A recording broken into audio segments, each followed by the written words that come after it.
হালি শহরের ক্যান্টনমেন্টের একটি প্রোগ্রামে যখন তিনি মাননীয় প্রধানমন্ত্রীর সাথে ছিলেন, বগুড়ার কোন একটা ইলেকট্রনিক মিডিয়ার একজন সাংবাদিক আমাকে ফোন করলেন, স্যার আপনার নেতা কোথায় চলে গেছেন দেখেছেন? তো বুকটা গর্বে ভরে গেল।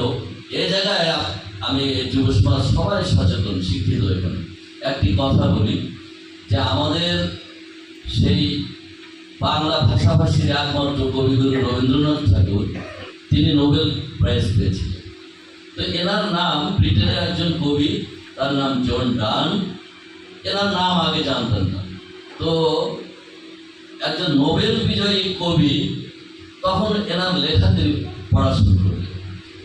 লেখার 1/4 পড়ার পরেই উনি বুঝে গেলেন এবং মন্তব্য করলেন এক ব্রিটেনের প্রখ্যাত পত্রিকায় যে এই একজন কবি আমি পৃথিবীতে দেখলাম যিনি তার সমাজ সংস্কার, অর্থনীতি, রাজনীতি, সংস্কৃতি থেকে শুরু করে প্রেম বিরহ সবকিছু এমন তার লেখায় পরিপূর্ণ রূপ তুলে ধরেছেন, পরিপূর্ণভাবে লেখে জীবনকে কমপ্লিট করেছেন, তার লেখার জীবনকে কমপ্লিট করেছেন, যে তা কোনো কবি সারা পৃথিবীর পারেন।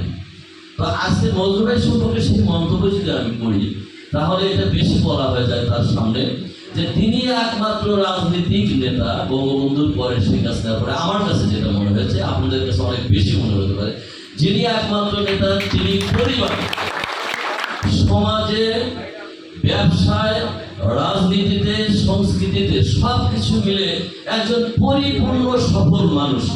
এমন কর্মঠ, রুটিন অনুযায়ী চলা এবং এমন ধৈর্যশীল উদাহরণ সারা বাংলাদেশের একজন নেতাই হতে পারে বঙ্গবন্ধু শেখ হাসিনা করে, সেটা আমাদের প্রিয় নেতা মুজিবুর রহমান মুজিব। আজকে বিশেষ অতিথি হিসেবে অত্যন্ত গুরুত্বপূর্ণ বক্তব্য রেখেছেন বগুড়া জেলা আওয়ামী যুবলীগের পরিশীলিত, পরিমার্জিত, পরিশুদ্ধ মানসিকতার নেতৃত্বের এক জ্বলন্ত উদাহরণ আমার অত্যন্ত স্নেহাস্পদের পছন্দের ছাত্র নেতা, যুব নেতা, জেলা আওয়ামী যুবলীগের সোনালী সাধারণ সম্পাদক আমিনুল ইসলাম ডাবলু। এখানে উপস্থিত রয়েছে আরেকজন নম্র, বিনয়ী, চৌকুশ, আমার অত্যন্ত স্নেহাস্পদ, কলেজ থেকে শুরু করে তার আইজুল হক কলেজ এবং সে বর্তমান যে কলেজে অধ্যাপনা করে, আমি স্মার্ট বাংলাদেশের উপরে, তোমরা জানো যে আমি বগুড়া আইজুল হক কলেজ থেকে শুরু করে পরে রুবেলের কলেজ, এই কলেজটার নাম হচ্ছে ফকির আহমেদ কলেজ। আমার এই কলেজটা সম্পর্কে খুব ধারণা ভালো ছিল না, যে মনে মনে কষ্ট হতো যে রুবেলের মতো ছেলে ফকির আহমেদ কলেজ, নিশ্চয়ই ফকিরের মতো একটা কলেজ হবে, এই কলেজে চাকরি করে। পরে যে দেখি যে এই সেই ফকির আহমেদ না, আমাদের হায়দার আলী ভাইয়ের সেই বাপ দাদার প্রতিষ্ঠিত সেই কলেজ আইজুল হক কলেজ কি আর মহিলা কলেজ আর শাসন করেন। এত smart classroom, smart field, smart decoration, smart প্রাকৃতিক সৌন্দর্য বগুড়ায় আর কোনো কলেজে নেই। ওইখানে কাউসার হামিদ রুবেলকেই মানায় যে ফকির আহমেদ কলেজের একজন প্রভাষক। সুতরাং আমার ইতিহাস কলেজগুলো, শ্রদ্ধার মানুষগুলো খুবই সুন্দর জায়গায় রয়েছে আমাদের মাঝে। অত্যন্ত স্বল্প সময়ে গুরুত্বপূর্ণ কথা বলেছেন বগুড়া জেলা আওয়ামী যুবলীগের সাংগঠনিক সম্পাদক আমাদের সাজিদুর রহমান সিজু সহ আওয়ামী লীগের শীর্ষস্থানীয় নেতৃবৃন্দ, যুবলীগের উপজেলা এবং ইউনিয়ন পর্যায়ের নেতৃবৃন্দ, সবাইকে শুভ বিকাল। আমি এখানে আমার কথা খুব বেশি বলার একটা অত্যুক্তি হবে, শুধু এখানে সবাই দুঃসময়ের ছাত্র এবং যুব রাজনীতি করা পরীক্ষিত নেতা কর্মী। আজকে সবচেয়ে সুখের বিষয় এটা যে বহুদিন পর ঐক্যবদ্ধ যুবলীগ একটি বক্তৃতা সভা করতে। একটি জিনিস লক্ষ্য করো তোমরা সবাই, যে 2001 সালের পরে যখন আমাদের ওয়াহিদুল কিছুটা বলেছে যে ঘর থেকে সারা বাংলাদেশের কোনো আওয়ামী লীগ, যুবলীগ, ছাত্রলীগ ঘর থেকে বের হওয়ার কোনো পরিবেশ ছিল না, সেই মুহূর্তে মজিবুর মূল্য যে বললাম যে একজন সফল মানুষ ধৈর্য, সহিষ্ণুতা, পরিশ্রম, কষ্ট, সবরে মেওয়াই ফলে, এবং সে মেওয়া শুধু নর্মাল মেওয়া না। আজকে প্রতিরক্ষা মন্ত্রণালয়ের মতো সেই মন্ত্রণালয়ের সংসদীয় কমিটির সদস্য গণপূর্ত গৃহায়ন, যেখানে একটা ফ্ল্যাট বেশি কোটি কোটি টাকা, সেই দুই জায়গায় দিচ্ছে নেতৃত্বে। একটা পাওয়ার আর্মির পাওয়ার, তো পুলিশের পাওয়ার না, আর একটা আবার প্লটের পাওয়ার, দুইটাই দিচ্ছে। আরো কোন জায়গায় দিবে আমাদের স্নেহাস্পদ ডাবলু বলে গেল। আমাদের জন্য সুখের খবর যে এই দীর্ঘ সময় 2001 সালের পর 2008 সালে তার পরিশ্রমের ফসল কিন্তু আমাদের মাননীয় সাবেক এমপি মহোদয়, তার পরিশ্রমের ফসল কিন্তু 2009 সালে আমি উপজেলা চেয়ারম্যান, আমাদের আব্দুল হাই খোকন সাহেব ভাইস চেয়ারম্যান, নাজরিন নাহার মহিলা ভাইস চেয়ারম্যান, তার পরিশ্রমের ফসল কিন্তু আমরা ভোগ করেছি 2008 সালের পর। দুর্ভাগ্যজনক হলেও সত্য, দীর্ঘদিন বিভাজিত রাজনীতির চর্চা হয়েছে বিধায় আজকে আমাদের যুবলীগের একাংশের সাথে আর একাংশের দূরত্ব, আওয়ামী লীগের সাথে দূরত্ব, ছাত্রলীগের একই অবস্থা। কিন্তু আজকে সুখের খবর এটাই যে আগে কালকে একটা গুরুত্বপূর্ণ বক্তব্য রেখেছে মধ্যপুরের ইউনিয়ন আওয়ামী লীগের বর্ধিত সভায় মধ্যপুরের সাবেক চেয়ারম্যান হারুনুর রশিদ সেলিম, যে আমরা এই ভুল করতে রাজি না।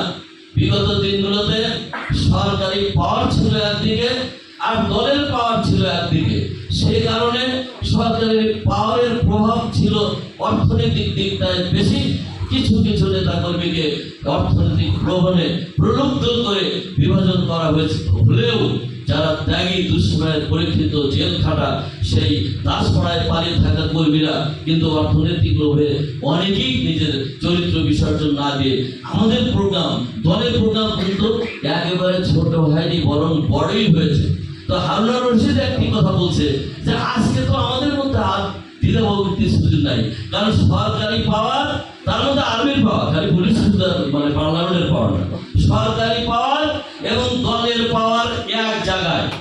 সুতরাং আজকে দল বিভাজিত সংস্কৃতির, বিভাজিত রাজনৈতিক সংস্কৃতির চর্চার কোনো সুযোগ নাই। কারণ মজিবুর মজনু দলটা ভোগড়ার মতো একটা নেগেটিভ এরিয়াতে অনেক প্রলোভন পাওয়ার পরেও তিনি আওয়ামী লীগের বঙ্গবন্ধুর সেই আদর্শকে বুকে ধারণ করে দলটা করে গেছেন।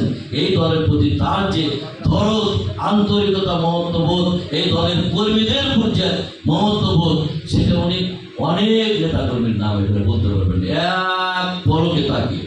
তা আজকে উনি দেখেন, এটা ওনার সামনে বলাটা আমার বেশি হয়ে যাচ্ছে, যে অনেকে আমরা ক্ষমতার চেয়ারে বসে যে পর্যায়ের জনপ্রতিনিধি হই না কেন, বসেই আমরা বিলাসী জীবন যাপন শুরু করি। ওনার একটি জিনিস আমার কাছে পরিলক্ষিত হয়েছে, যে বিজয় যতটা না তার কাছে আনন্দের, এই বিজয়টা ধরে রাখার জন্য বিজয়ের পর থেকেই কিন্তু শুরু করছেন কোনো বিলাসী সময়, অলস সময়, এই ঢাকা, এই কাহালু, এই নন্দীগ্রাম, এই ধনুর শেরপুর, অর্থাৎ ওনাকে যে ভালো রাজশাহী বিভাগের মধ্যে সর্বোচ্চ ভোট পেয়ে কিন্তু তিনি এমপি নির্বাচিত হয়েছেন। এটা ধনুর শেরপুরের নেতা কর্মীদের জন্য কৃতিত্বের দাবিদার, এবং সেটাকে তিনি ধরে রাখার জন্য প্রাণপণ চেষ্টা করছেন। উনি নিজে হয়েছেন এবং উনি চান আগামীতে উপজেলা নির্বাচন, কিছুদিন পরে ইউনিয়ন পরিষদ নির্বাচন, পৌরসভা নির্বাচন, এই সমস্ত নির্বাচনে এই যুবলীগ ঐক্যবদ্ধ, যুবলীগ ঐক্যবদ্ধ, ছাত্রলীগ সহ ঐক্যবদ্ধ, আওয়ামী লীগ সবাই যদি এক জায়গায় থাকে, প্রতিটি নির্বাচন দেখেন বিগত ইউনিয়ন পরিষদ নির্বাচনের কথাই যদি হয়, আজকে আমাদের দল ক্ষমতায় শক্তিশালী আওয়ামী সংগঠন সারা বাংলাদেশের মধ্যে শক্তিশালী। সেই কারণে মাননীয় প্রধানমন্ত্রী আমাদের প্রিয় সভানেত্রী প্রতি মাসে 5,000 টাকা পুরস্কার তো সারা বাংলাদেশে কাউকে দেয় নাই।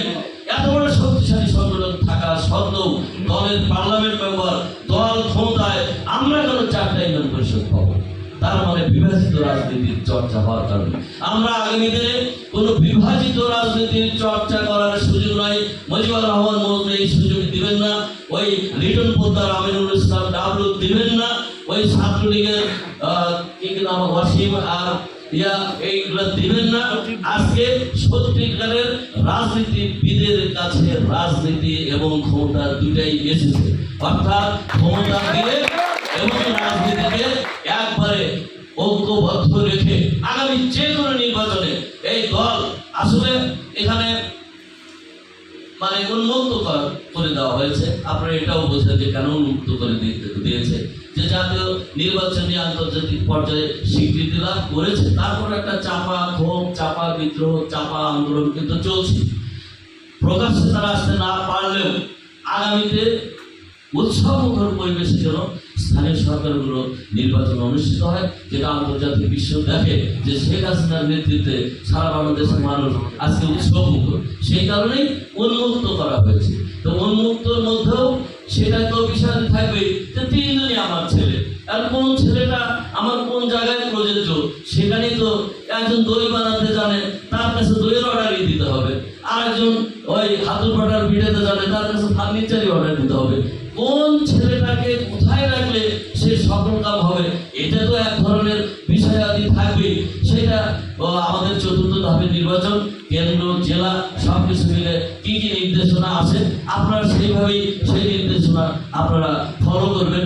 আর মূল কথা, আমরা দলটা যেন আজ থেকে যুবলীগ যেহেতু ঐক্যবদ্ধ যুবলীগ, আজকে যুবলীগের মধ্যে আর কোনো বিভাজন থাকার সুযোগ নাই।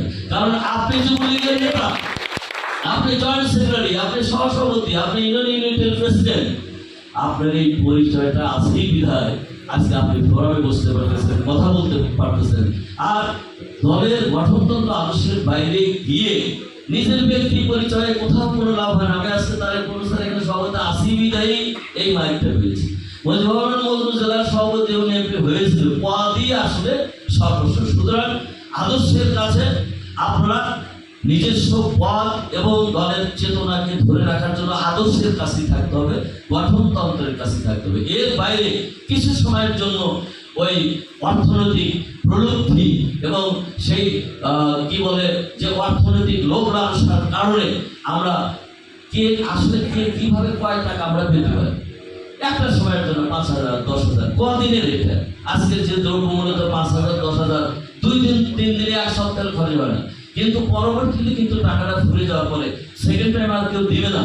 তখন যখন ওই 10,000 টাকার সেই 3 কেজি গরুর গোস্ত কিনা ফুর্তি করে খাওয়ার পরে যখন আবার ফুরিয়ে যাবে, রাত্রে একা একা এই ঘুমের ঘুরে কষ্ট লাগবে যে আমার স্বাভাবিক জীবনযাপন যেটা ছিল সেটাই তো ভালো ছিল, মাঝখানে একটু অনৈতিক 3 কেজি গরুর মাংস কিনে খেয়ে আর খেতেও পাচ্ছে না, এটা নিজের ভেতরের কেন কষ্ট।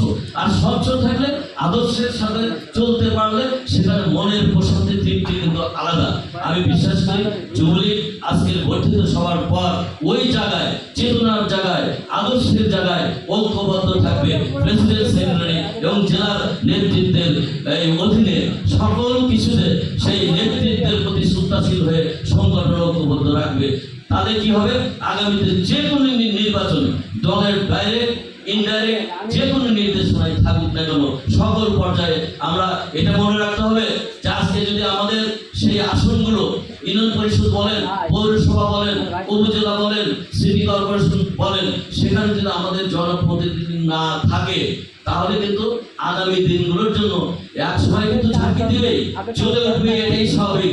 তখন ঐক্যবদ্ধ থাকার কোনো বিকল্প নেই। সুতরাং আজ থেকে আমরা আওয়ামী লীগ, যুবলীগ, সহযোগী সংগঠন সবাই আদর্শের কাছে, চেতনার কাছে, আমাদের অভিভাবক জেলা আওয়ামী লীগের সংগ্রামী সভাপতি মুজিবুর রহমান মজনু, রাগিবুল হাসান রিপু ভাইয়ের এবং সকল সহযোগী সংগঠন তার নিজস্ব জেলার নেতৃত্বে ঐক্যবদ্ধ থাকবে, এই আশাবাদ ব্যক্ত করে আমার কথা শেষ করছি।